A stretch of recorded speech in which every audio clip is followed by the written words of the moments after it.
3 آیت نمبر 1 سے 8 تک۔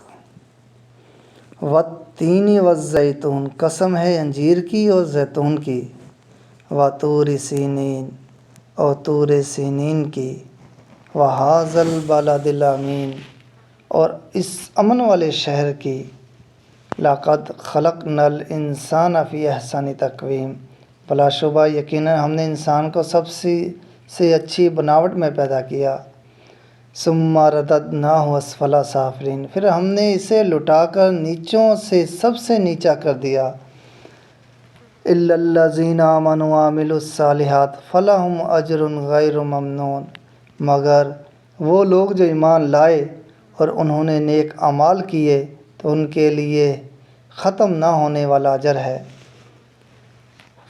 فما یکذبک بعد بالدین، بس اس کے بعد کون سی چیز تجھے جزا کے بارے میں جھٹلانے پر آمادہ کرتی ہے؟ الیس اللہ باحکم الحاکمین، کیا اللہ سب حاکموں سے بڑا حاکم نہیں ہے؟